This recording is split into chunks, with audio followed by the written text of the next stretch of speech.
Yang ke-15, dosa merusak akal. Makanya antum lihat orang-orang yang berbuat dosa itu akalnya rusak dia.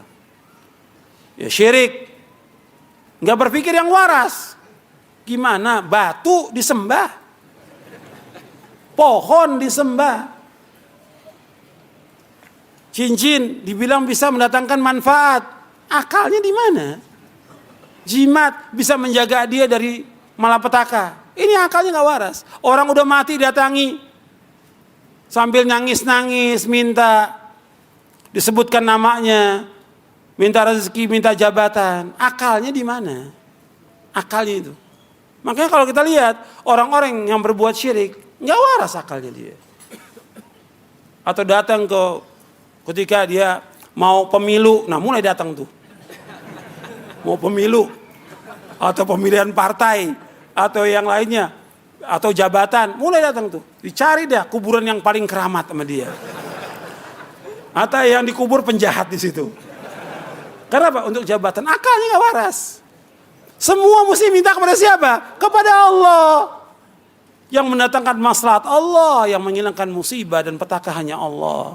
Allah sebutkan dalam Al-Quran. Anda mau lihat ayatnya. Yang pertama dalam surah Al-An'am. Atau Al-An'am aja, baru beberapa ayat ya. Sebab manusia ini mesti dijelaskan dengan dalil. Kadang-kadang sudah dengan dalil masih ditolak juga. La haula wala quwwata illa billah. Sudah dengan dalil masih dibantah sama kiainya.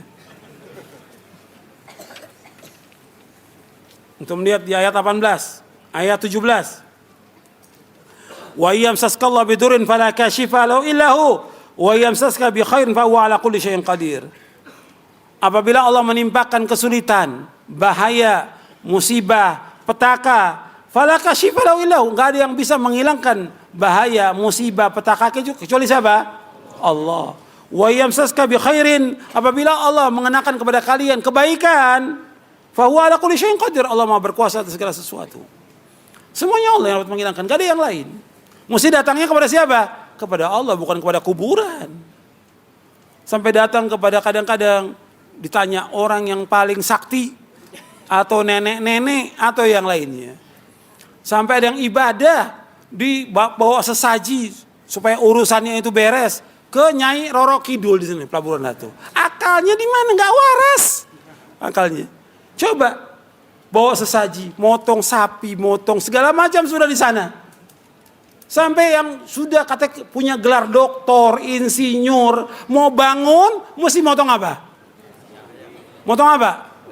Ayam, apa lagi? Sapi kepalanya ditanam. Apa hubungannya antara kepala dengan bangunan? Akalnya nggak waras. Ini merusak akal, maksiat merusak. Ini perbuatan apa? Syirik, merusak akal. Yang kedua bid'ah. Bid'ah juga merusak akal. Anda bisa lihat. Bid'ah. Ini ajaran Nabi, Quran, Sunnah, ada dalil. Kan ikut mudah. Dia cari yang lain, yang nggak ada dalilnya. Coba kalau akalnya waras berpikir, ini kan dalil, ini Quran, ini hadis, tinggal ikut. Kita sebagai umat siapa sih?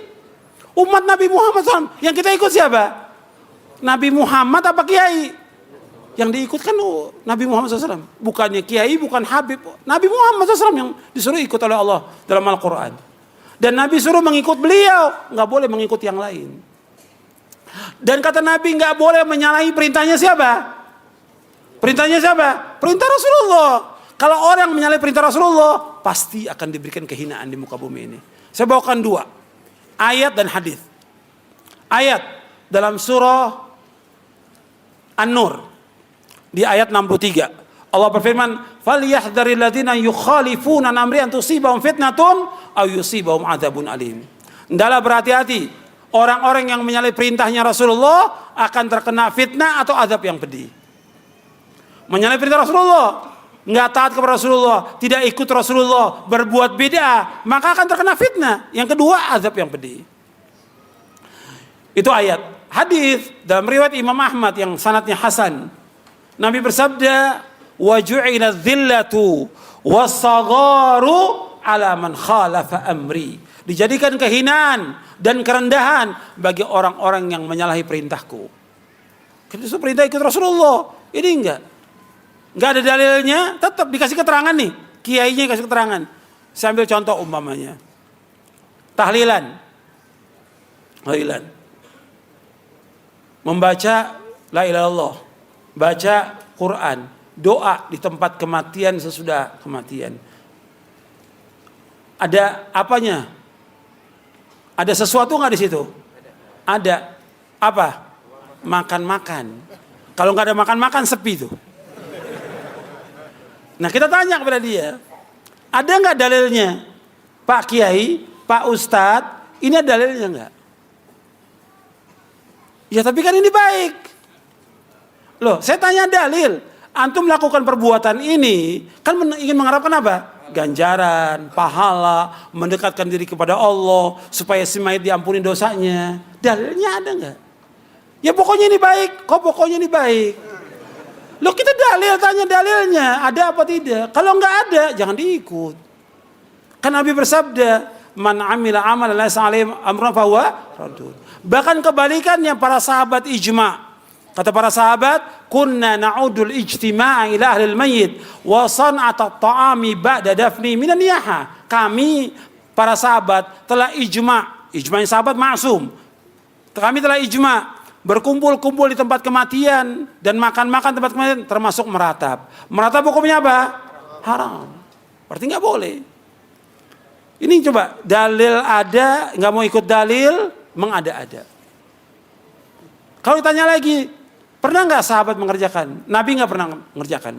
Padahal di zaman Nabi, anak-anak Nabi meninggal. Nabi masih hidup. Kecuali satu, Fatimah. 6 bulan setelah Nabi wafat baru meninggal. Fatimah radhiyallahu anha. Kemudian waktu Nabi meninggal, nggak ada sahabat mengadakan tahlilan untuk Nabi Muhammad SAW. Kemudian tabi'in begitu juga. Hatta Imam Syafi'i nggak ada. Cari di semua kitab Imam Syafi'i nggak ada Imam Syafi'i mengadakan tahlilan. Contoh dari ribuan contoh bid'ah yang mereka lakukan, nggak ada. Jadi mereka mengada-ada. Meskipun mereka berpikir ini dalil Quran mesti diikut, maka cara berpikirnya nggak benar. Kemudian maksiat banyak ini.